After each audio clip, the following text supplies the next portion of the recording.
பிளானும் சொதப்பிடுச்சு. நான் என்ன பண்றது? அம்மா, வருண் போன்ல இந்த கல்யாணத்தை நிறுத்த சொன்னதை அப்பா அம்மா கிட்ட சொல்லி பிரச்சனையை உண்டு பண்ணா என்ன? இப்ப என்ன பண்ணணுங்கிற? உன்கிட்ட எல்லாம் சொல்லி ஒன்னும் பண்ண போறது இல்ல. சொல்ல வேண்டிய இடத்துல போய் சொல்லிக்கிறேன். வணக்கம். சாப்பிட்டு போங்க. சரி. சாப்பிட்டு போங்க. ரொம்ப நாள் ஆச்சுலங்க உங்களை எல்லாம் பார்த்து. அப்பா, உங்களை எங்கெல்லாம் தேடுறது? இங்க என்ன பண்றீங்க? ஏண்டி, சொந்தக்காரங்க கிட்ட பேசிட்டு வந்தோம். இப்ப என்னாச்சு? எதுக்கு தேடுற? ஒரு நிமிஷம் வாங்க. ஏய், என்னடி? நிஜமாவே இந்த கல்யாணத்துல சம்மதமானு வருண் கிட்ட கேட்டீங்களா? ஏய், எந்த நேரத்துல என்னடி பேசிட்டு இருக்க? இவ்வளவு பிரச்சனைக்கு அப்புறம் இந்த கல்யாணம் கை கூடி வந்திருக்கு. இன்னும் 1/2 மணி நேரத்துல இந்த முகூர்த்தமே முடிய போகுது. இப்போ வந்து மாப்பிள்ளைக்கு கல்யாணத்துல சம்மதமான்னு கேக்குற? ஏய் பரமு, சுத்தி பாரு. சத்தம் போட்டு பேசி நீயே காமிச்சு கொடுத்துறாத. கொஞ்சம் பொறுமையா இரு. ஏன் வான்மதி, இப்பதான் மேடையில குளமேற்பு விழால மாப்பிள்ளை வான்மதியை கட்டிக்க சம்மதம்னு சொன்னாரு. நீ இந்த கூட இருந்த.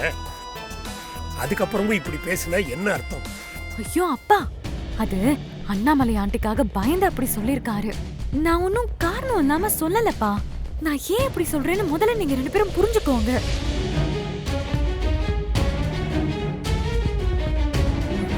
குலமேற்பு விழாக்கு முன்னாடி வெண்ணிலாவுக்கு வருண் போன் பண்ணி இருந்தாரு. அப்போ வெண்ணிலா மேக்கப் போட போயிருந்தா. ஏதாவது முக்கியமான விஷயமா இருக்கும்னு நினைச்சுதான் நான் அந்த போன் எடுத்தேன். அப்போ என்ன ஆச்சுன்னா, நமக்கு கடைசியா இருக்கிற ஒரே ஒரு சான்ஸ் கீழே நடக்க போற உலகேற்பு சடங்கு தான்.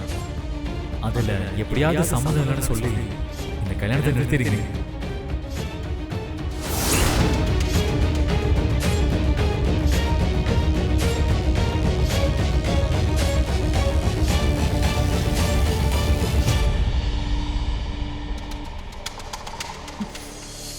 இங்க பாருமா, ஏன் கல்யாணம் நிச்சயதார்த்தம் வரைக்கும் வந்து நமக்கு அவ்வளவு பெரிய அசிங்கமா போச்சு. இப்போ வெண்ணிலா கல்யாணம் இவ்ளோ தூரம் வந்து கடைசி நிமிஷத்துல தாலி கட்டும் போது வருண் இந்த வார்த்தையை சொல்லி நிறுத்திட்டா என்ன பண்றது? பா, நான் அசிங்கத்தை தாங்கிப்பேன்பா. ஆனா வெண்ணிலாவால தாங்க முடியுமா?